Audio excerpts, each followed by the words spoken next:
System दिखाया गया है।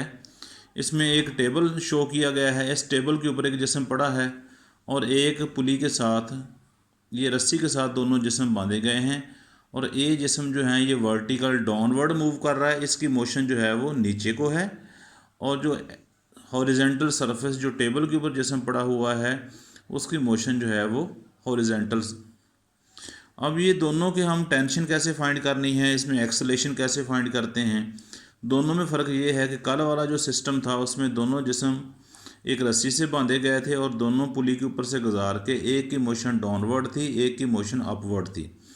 उसमें लाजमी तौर पर यह होता है कि जो जिस्म डाउनवर्ड मूव करता है उसका वेट ज़्यादा होता है, यानी उसका मैस, और जो जिस्म अपवर्ड मूव करता था उसका मैस कम होता था। लेकिन यहाँ जो है आज के सिस्टम में इसमें ये शर्त नहीं होती कि कौन सा जिस्म जिसका मैस ज़्यादा है या किसका मैस कम है। तो ये ए जो है इसका मैस ज़्यादा भी हो सकता है, बी से इससे कम भी हो सकता है, लेकिन ए हमेशा डाउनवर्ड मूव कर रहा है, बी जो है ये हॉरिजेंटल मूव कर रहा है। अब इस सिस्टम के अंदर होता क्या है, आज के सिस्टम में है motion of the two bodies attached to the ends of a string. दो जिस्म हैं जो दोनों एक रस्सी के दो सिरों से बांधे गए हैं। That passes over a frictionless pulley, वो रस्सी जो है वो तार जो है वो गुजारी गई है एक फ्रिक्शन लेस पुली के ऊपर से। Such that one body moves vertically, एक जिस्म जो है वो वर्टिकली मूव कर रहा है, ये वाला जो ए जिस्म है, and the other mass moves on a smooth surface, जबकि दूसरा जिस्म जो है ये स्मूथ सरफेस के ऊपर मूव कर रहा है, ये टेबल के ऊपर। तो इन दोनों का हम कल हमने पढ़ा था कि अब इसमें क्या है कि सपोज करें consider two bodies A and B of masses m1 and m2 respectively.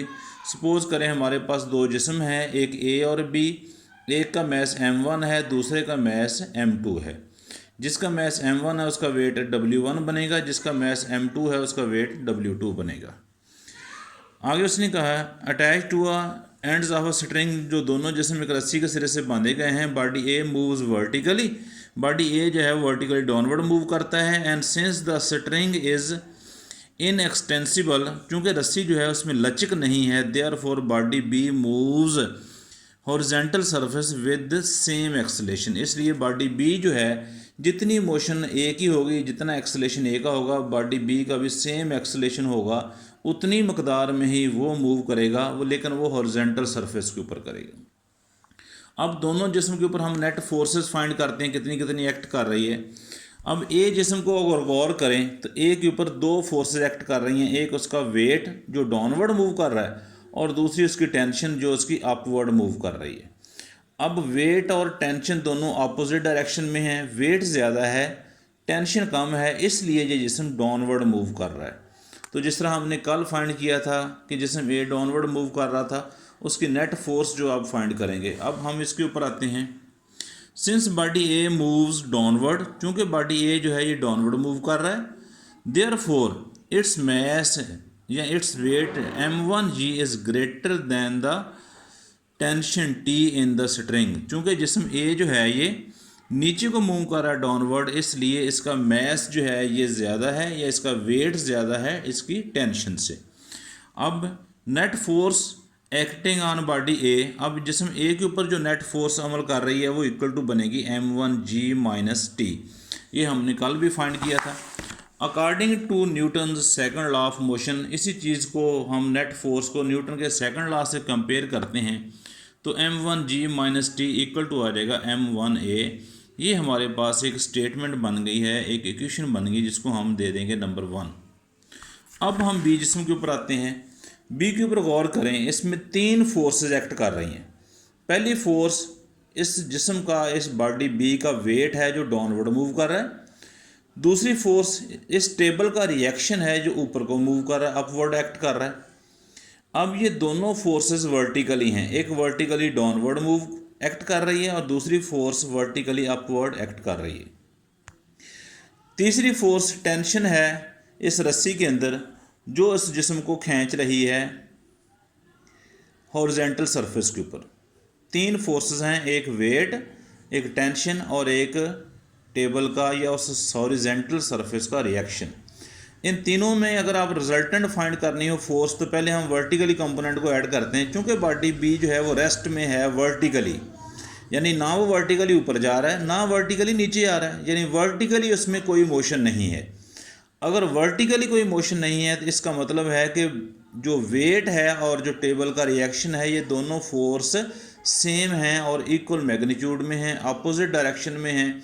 इसलिए वर्टिकली फोर्सेस का जो कंपोनेंट है या वर्टिकली रिजल्टेंट फोर्स ज़ीरो हो जाएगी। यानी वर्टिकली फोर्स दो फोर्स हैं, एक टेबल उसका वेट जिस्म का वो डाउनवर्ड एक्ट कर रहा है, टेबल का रिएक्शन अपवर्ड, दोनों फोर्स सेम मैग्नीट्यूड की हैं, अपोजिट हैं, इसलिए वर्टिकली कंपोनेंट ज़ीरो हो जाएगा।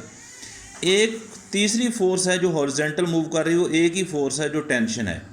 इसलिए बॉडी बी के ऊपर ओवरऑल जो है एक ही फोर्स एक्ट करती है। ये जिस्म जो है ये वेट लेस फील होता है, वेट लेस, यानी इसका जो वेट है वो रिएक्शन की वजह से एक्ट नहीं कर रहा, इसमें सिर्फ एक ही फोर्स एक्ट कर रही है जो टेंशन कहलाती है। अब हम बी जिस्म के ऊपर आते हैं। As body B moves on horizontal surface so the force acting on body B are. अब बॉडी बी के ऊपर जो फोर्सेस एक्ट कर रही हैं वो कितनी तीन है जी। पहली force weight of the body be acting downward, पहली फोर्स उसका वेट है जिस्म का जो नीचे को एक्ट कर रहा है downward. Reaction of the horizontal surface acting on the body be in the upward direction, table का जो रिएक्शन है वो अपवर्ड एक्ट कर रहा है। Tension T in the string pulling the body B over the smooth surface, तीसरी force जो है वो टेंशन है जो उसको स्मूथ सरफेस के ऊपर खींच रही है। तो यहाँ से हम अगर नेट फोर्स फाइंड करें, मैंने आपको समझाया है कि जिसका हॉरिजॉन्टल कंपोनेंट सिर्फ एक्ट करेगा, इसके दोनों वर्टिकली कंपोनेंट जो हैं, जिस तरह मैंने बताया था कि सिर्फ दोनों वर्टिकली कंपोनेंट जो हैं इनका रिजल्टेंट ज़ीरो हो जाएगा, यानी जितना रिएक्शन है उतना ही वेट है, इन दोनों का रिजल्टेंट ज़ीरो हो जाएगा। ये वर्टिकली कंपोनेंट। अब सिर्फ इसका हॉरिजॉन्टल कंपोनेंट जो है वो टेंशन जो है जो उसकी हॉरिजॉन्टल खींच रही है बॉडी बी के ऊपर, सिर्फ इसकी एक हॉरिजॉन्टल कंपोनेंट बनेगा। तो net force acting on body B only T. तो अब नेट फोर्स जो एक्ट कर रही है बॉडी बी के ऊपर वो सिर्फ टी बचती है। अब according to Newton second law of motion, इसी जिस्म को या इसी हम स्टेटमेंट को न्यूटन के सेकंड लॉ से कंपेयर करें तो टी इक्वल टू आ जाएगा m2a। अब ये इक्वेशन 2 और जो 1 थी दोनों को ऐड करें। 1 इक्वेशन थी m1g उसकी left side minus T plus इसकी लेफ़्ट साइड जो है वो t है equal to m1a plus m2a। दोनों इक्वेशन जो हैं इनकी राइट साइड कंबाइन प्लस कर दी, इधर इसकी लेफ़्ट साइड ऐड कर दी, टी से टी कैंसिल हो गया, बाकी लेफ़्ट साइड पे बचा m1g, इधर आ गया m1 प्लस m2 और n2a।